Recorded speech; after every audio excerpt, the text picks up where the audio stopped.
When I woke up in the hospital 3 years ago and they told me that Lily had died in the car accident that should have killed me too, I thought my life was over. She threw herself in front of the truck to save me, dying instantly, while I escaped with just a few scratches. For 2 years, I lived in complete depression until I met Sarah at grief therapy. She was perfect, beautiful, caring, patient with my pain. When Sarah proposed to me 6 months ago, I thought I had finally found a second chance at happiness. But the night before our wedding, Lily appeared in my room, not as a memory or dream. She was there, translucent and glowing softly. She whispered the most terrifying words I'd ever heard. "Jake, don't marry her. Sarah killed her 3 previous husbands." I wake up in a cold sweat. It must have been just a nightmare, caused by wedding nerves. Lily has been dead for 3 years. Ghosts don't exist. I go to the kitchen to get water. I find Sarah already awake, making coffee. "Nightmare again, honey?" she asks in a sweet voice, hugging me from behind. I talk to Dr. Peterson. He said it's normal to have anxiety before the wedding. Her touch used to calm me, but today something feels different. Her nails are longer, sharper. "Sarah, did you change your nail polish?" I ask, noticing the nails are dark red, almost black. "I wanted something special for tomorrow." She smiles, but there's something strange in her eyes. Why the weird question? "Nothing, just..." Lily always wore light pink. The words slip out before I can stop them. Sarah's smile wavers for a split second. "Jake, you promised you wouldn't talk about her anymore. We're starting a new life together." There's a coldness in her voice I've never noticed before. During breakfast, Sarah is too quiet. She picks at her food without eating, lost in thought. "Just thinking about how our life will change after tomorrow," she responds, but there's something sinister in the way she says, "change." "Jake, you updated your will, right? With my name as beneficiary?" The question catches me off guard. "Why are you thinking about that now?" "It's just precaution. Couples should take care of each other." She takes my hand, but her fingers are ice cold. "Promise I'll always come first in your life. Even above memories from the past." That afternoon, I go to the cemetery to visit Lily's grave one last time before getting married. I place white roses, her favorites, on the headstone and whisper, "Lily, if you can hear me, give me a sign." The wind stops completely. The trees become motionless. Then, a single white rose falls from my hand and lands perfectly on Lily's photo on the headstone. My hair stands on end. "Jake?" A familiar voice echoes behind me. I turn and almost scream. Lily is there, but not solid. I can see through her, like light filtered through mist. You're really here?" "I don't have much time," she says urgently. "Sarah isn't who you think. She's done this before." "What are you talking about?" My voice comes out as a whisper. "Jake, I need to show you something." "But you have to trust me." Lily extends her translucent hand. "Touch my hand." I hesitate, then press my fingers to hers. Suddenly, I'm pulled into a vision.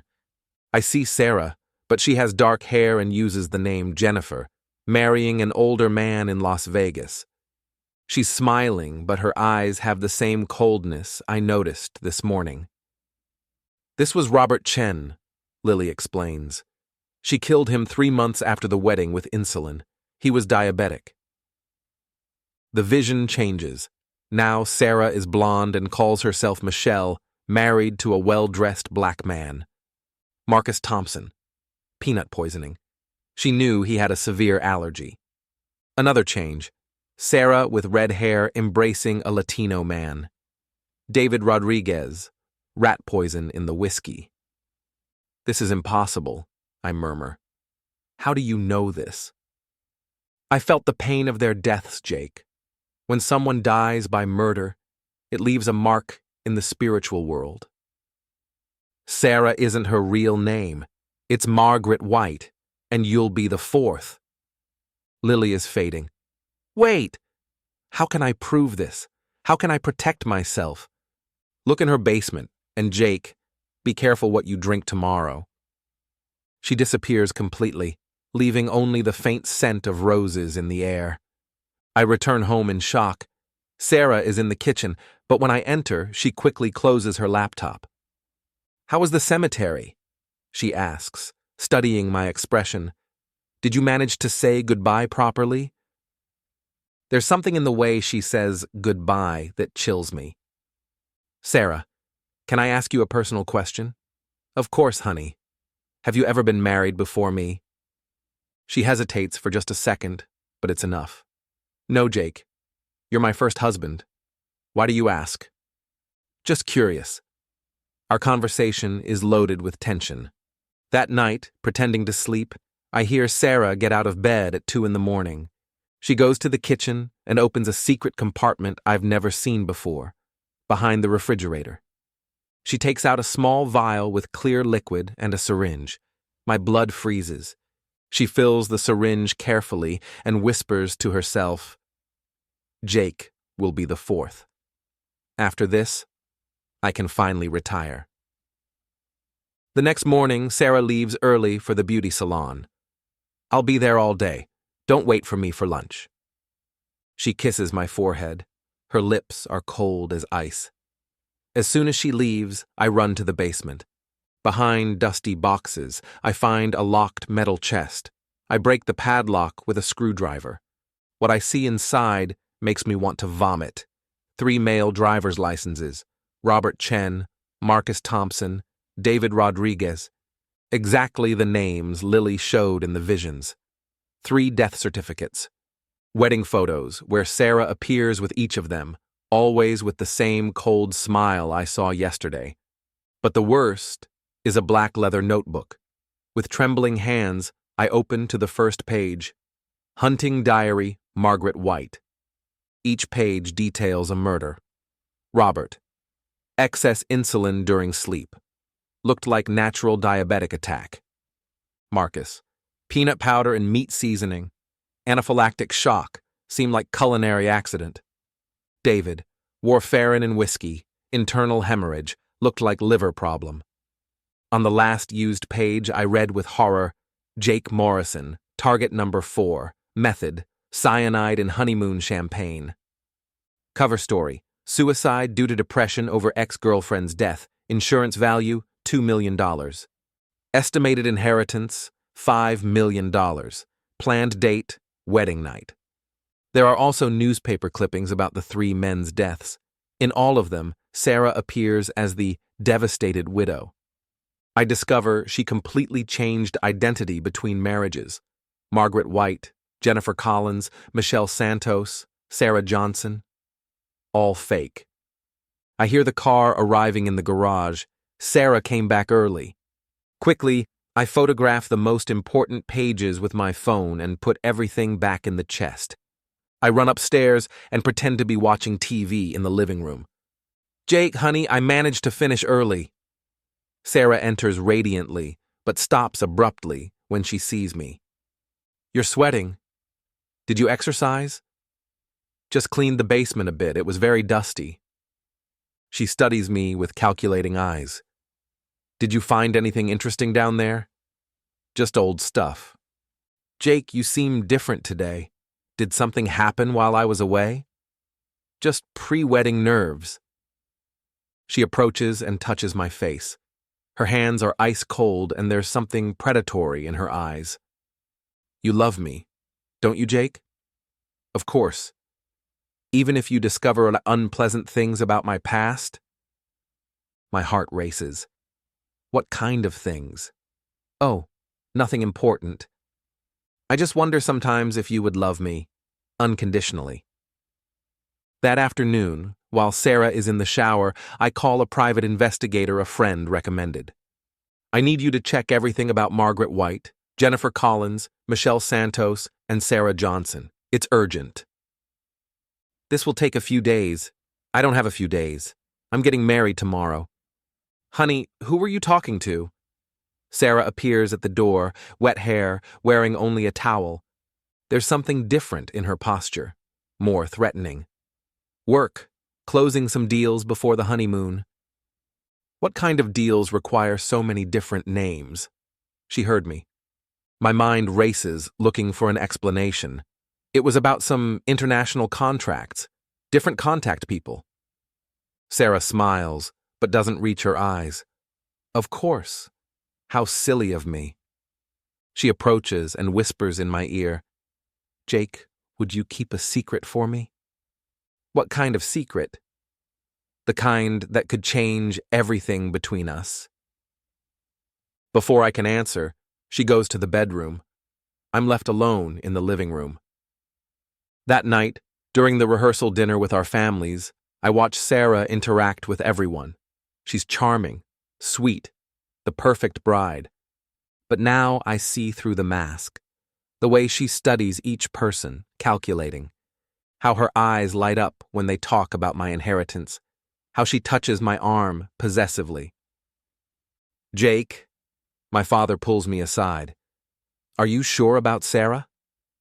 There's something about her that bothers me. What do you mean? I can't explain it. It's like she's acting. Like everything is too rehearsed. During the speeches, Sarah talks about how she's excited to start our life together and how she can't wait for our honeymoon. Every word sounds like a disguised threat. When she mentions that "till death do us part" isn't just a phrase, but a sacred promise, I see my mother frown. Lily appears briefly behind Sarah during the speech, shaking her head desperately and pointing to Sarah's purse. Only I can see her.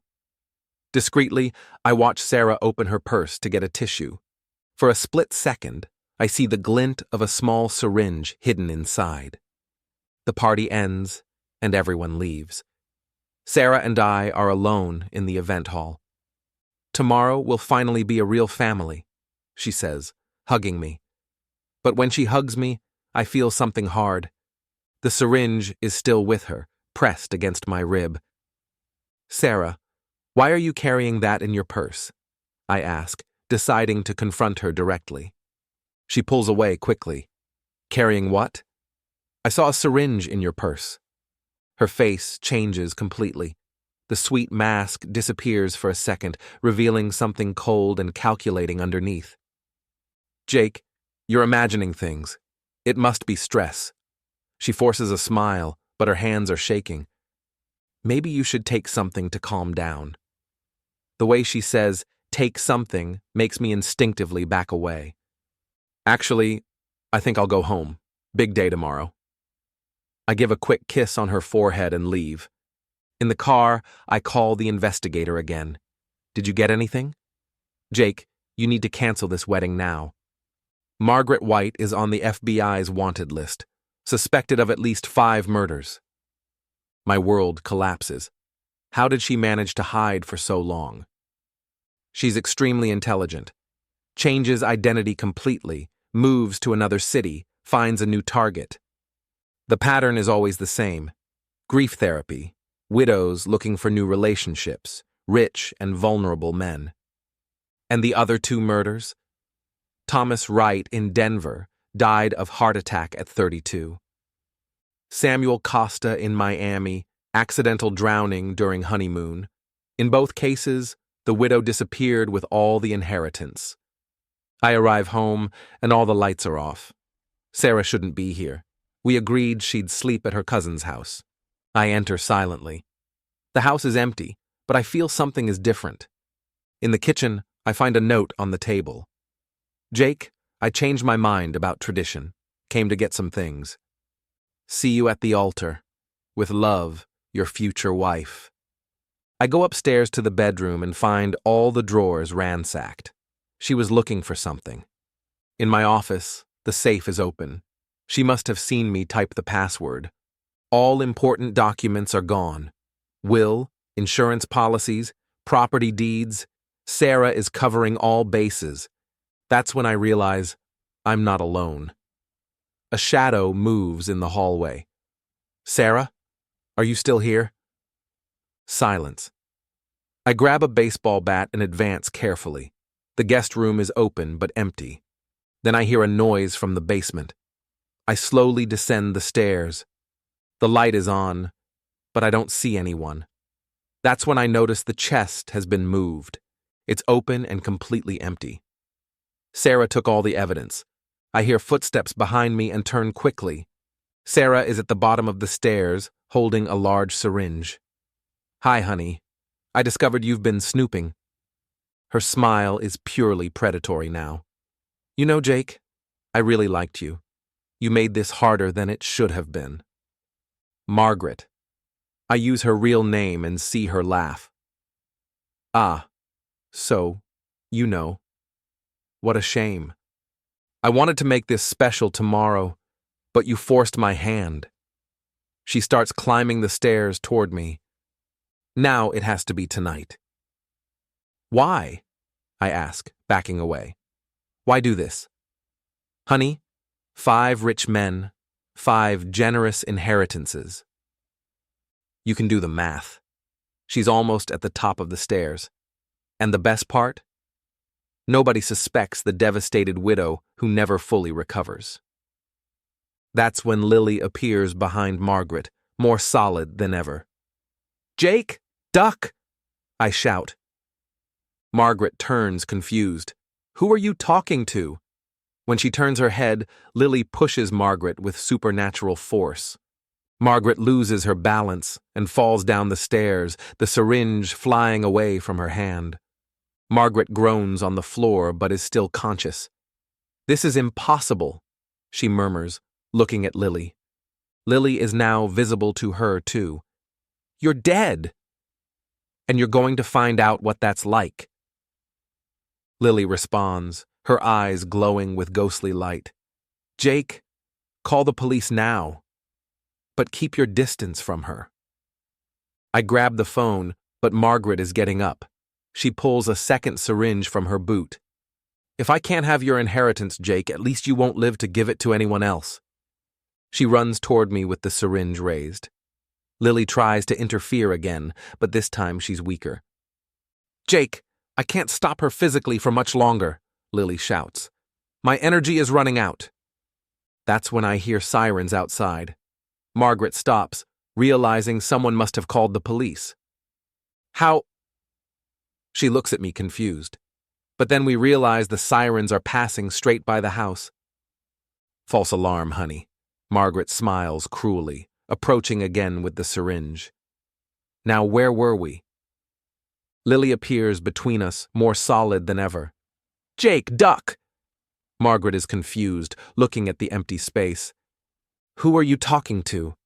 Lily uses all her energy to push the basement table. The table slides and hits Margaret's legs. She falls, and the syringe rolls away. This is impossible, Margaret screams, getting up. Jake, you're going crazy. There's no one here. Run, Jake! Lily shouts, but her form is becoming transparent from the effort. I can't maintain this for much longer. I run upstairs with Margaret behind me. You can't run forever, Jake. I'll finish what I started. She grabs a knife from the kitchen. If it can't be the syringe, it'll be another way. I manage to reach the car and speed off, leaving Margaret screaming at the house entrance. In the rearview mirror, I see her throw the knife to the ground in rage and get into her own car. She's going to follow me. I drive aimlessly through the city's dark streets. Margaret is 2 streets behind, keeping distance but always watching me. I call the police. I need to report an attempted murder. Sir, you need concrete evidence to make such an accusation. I have photos. Could be falsified. You need to come to the station tomorrow with a lawyer. The call drops. Margaret is right. Without physical evidence, it's my word against hers, and she's too smart to leave traces. I stop at a cheap motel on the outskirts of town. Margaret stops across the street, watching. She won't attack in public, but she also won't let me leave. I'm trapped. In the motel room, Lily appears again, but much weaker. Jake, I can't stay much longer. I used almost all my energy saving you. Don't leave me alone with her. She'll try again. She'll wait for you to let your guard down. What do I do? You need help from someone alive. Someone who believes you. Lily is disappearing. And Jake, be careful. Margaret won't give up. She killed 5 men. She won't stop now. Lily completely disappears, leaving me alone in the room. Through the window, I see Margaret still in the car. She knows I can't go home. I can't go to the police without more evidence. I'm cornered. My phone rings. It's an unknown number. Hello? Jake Morrison? A female voice I don't recognize. Who is this? My name is Detective Linda Park. I'm investigating a series of murders that may involve your fiancée. My heart races. How did you know? The private investigator you hired passed me your information. Jake, you're in danger. Margaret White is more dangerous than you imagine. She's following me right now. Where are you? I give the motel address. Don't leave there. I'm on my way with a team. And Jake, don't drink or eat anything, not even bottled water. She's very creative with poisons. I hang up and look out the window. Margaret's car is gone. Where did she go? I check all the door locks. I push a chair against the doorknob. I close the curtains completely. An hour later, I hear knocking on the door. Jake? It's Detective Park. I look through the peephole and see an Asian woman in uniform. But something doesn't seem right. How did she get here so fast, and where are the other officers she mentioned? Can you show your identification? I ask through the door. She shows a badge, but I can't see the details clearly. Jake, open the door. Margaret White escaped. It's not safe to stay there. My mind races. How did Margaret escape if she was never arrested? She followed me here. Detective, what was the last location where Margaret was seen? At your house. Then she fled. The answer is wrong. She followed me here. Detective Park, I say louder, can you tell me the name of the investigator who gave you my information? Silence on the other side of the door. Then, Jake, just open the door. We'll take you to a safe place. The voice changed slightly. It's Margaret. She must have intercepted the call or discovered about the investigator. She's on the other side of the door, pretending to be a police officer. I won't open it. Jake Morrison, if you don't open this door, I'm going to break it down. The tone is now definitely Margaret's, without disguises. You just delayed the inevitable. I hear the sound of keys in the lock. She got a master key? How? I run to the bathroom and lock the door. The main room door opens. Jake, where are you, honey? Through the bathroom window, I see we're on the 2nd floor, too high to jump. I'm cornered. Margaret knocks on the bathroom door. Jake, open now, or I'll have to do this the hard way. That's when my phone rings again. Jake? It's a different female voice. It's the real Detective Park. Where are you? I whisper the motel name quietly. Jake. A woman called Pretending to Be You. Saying you wanted to cancel our meeting. I knew it was a trap. She's here, in the room. We're coming. Hold on. The bathroom door starts to give way. Margaret is forcing entry. Jake, let's get this over with. You made me lose a lot of time and patience. The door breaks, and Margaret enters, holding a large syringe. This time, there's no ghost to save you. She smiles coldly. And there's nowhere to run. I press against the bathroom wall. Margaret approaches slowly, savoring the moment. You know, Jake, I really wanted it to be romantic. On our honeymoon, but you forced my hand. Why do this? I ask, trying to buy time. 5 men, Jake. 5 inheritances. $22 million so far. She laughs. You'll be my golden retirement. I hear real sirens approaching. Margaret hears them too and gets nervous. Looks like we'll have to speed up the process. She raises the syringe, but at that moment, the bathroom window explodes into pieces. There's no one outside, but Margaret is thrown against the wall by an invisible force. The syringe flies away from her hand. Lily? I whisper.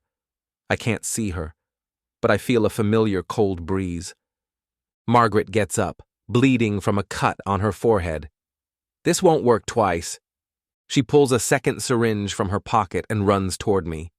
That's when the main door explodes and real police officers enter. Police! Drop the weapon! Margaret freezes, syringe in the air, inches from my neck. Detective Park? A tall officer calls me. Are you okay? She has a syringe with poison. Margaret looks around, calculating her options. It's 3 officers against her. Slowly, she lowers the syringe. Officers, there's a misunderstanding here. This man is having a nervous breakdown. I'm his fiancée. I came to get him. She returns to the sweet, manipulative persona. Margaret White, Detective Park announces, you're under arrest for suspicion of multiple homicides. Margaret's face finally shows her true nature, pure hatred. You can't prove anything. But when they search her purse, they find 3 different syringes, a small vial of cyanide, and a fake wallet with the identity Detective Linda Park. Impressive, the real Detective Park comments. You really do your homework. Margaret is handcuffed, but as they take her away, she looks directly into my eyes. Jake Morrison, this isn't over. You ruined years of planning. When I get out, I'll finish what I started. There's a deadly promise in her voice. She won't get out anytime soon, Detective Park assures me. We have evidence of 5 murders now. She'll get life in prison. But something in Margaret's expression tells me she has plans nobody is considering. A week later, I'm at home trying to return to normal.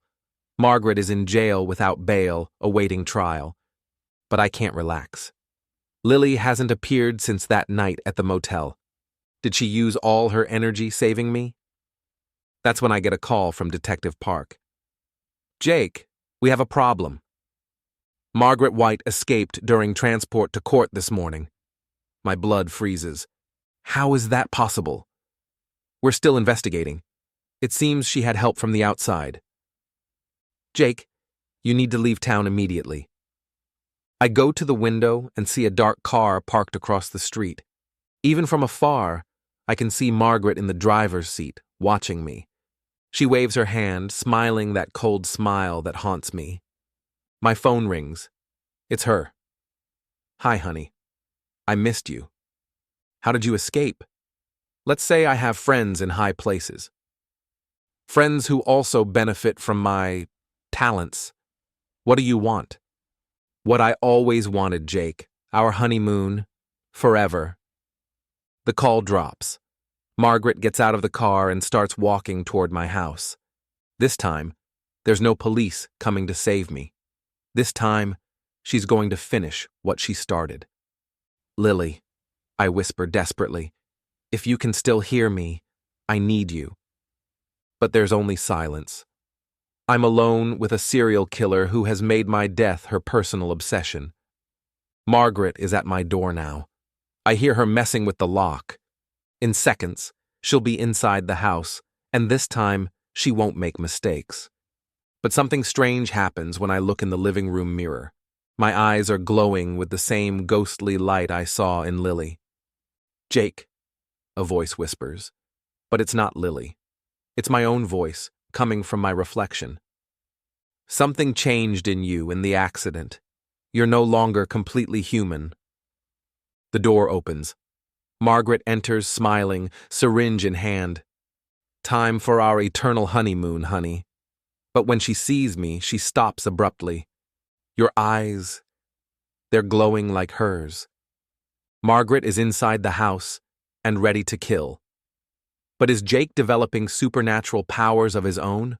What really happened in the accident 3 years ago? And why does Margaret seem afraid of him now? The deadly hunt just turned the tables. Leave your like, subscribe to the channel, and hit the bell for the explosive part 2. See you in the continuation.